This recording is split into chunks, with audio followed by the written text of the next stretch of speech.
Where are we? What is this? I asked my guide. Read the inscription on the portal and you'll know. I looked up and read these words. The place of no reprieve. I realized that we were on the gates of hell. The guide led me all around that horrible place.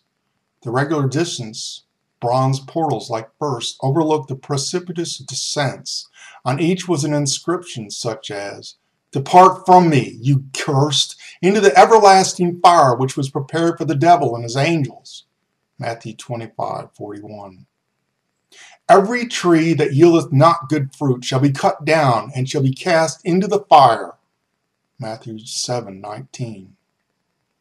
I tried to copy them into my notebook, but my guide restrained me. There's no need. You have them all in Holy Scripture. You even have some of them inscribed on your own porticos. At such a sight, I wanted to turn back and return to the oratory. As a matter of fact, I did start back, but my guide ignored my attempt. After trudging through a steep, never-ending ravine, we again came to the front of a precipice, facing the first portal. Suddenly, the guide turned upon me. Upset and startled, he motioned to me and stepped aside. Look, he said. I looked up in terror and saw the distance, someone racing down the path. And at uncontrollable speed, I kept my eyes on him, trying to identify him. And as he got closer, I recognized him as one of my boys. His disheveled hair was partly standing upright on his head and partly tossed back by the wind. His arms were outstretched as though he were thrashing in the water in every attempt to stay afloat. He wanted to stop, but he could not. Tripping on the protruding stones, he kept falling even faster.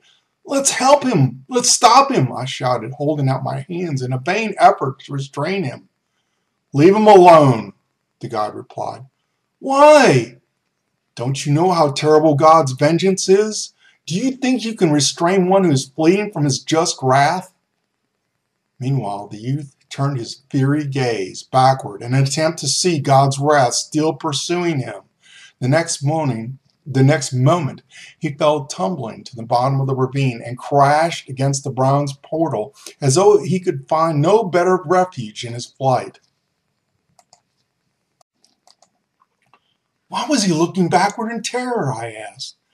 Because God's wrath will pierce hell's gate to reach and torment him, even in the midst of fire. As the boy crashed into the portal, it sprang open with a roar, and instantly 1,000 inner portals opened with a deafening clamor, as if struck by a body that had been propelled by an invisible, most violent, irresistible gale. As these bronze doors, one behind the other, through at a considerable distance from one another, remained momentarily open, I saw, far into the distance, something like a furnace jaws sprouting fiery balls the moment the youth was hurled into it. As swiftly as they had opened, the portals then clanged shut again. For a third time I tried to jot down the name of that unfortunate lad, but the guide again restrained me. Wait, he ordered. Watch.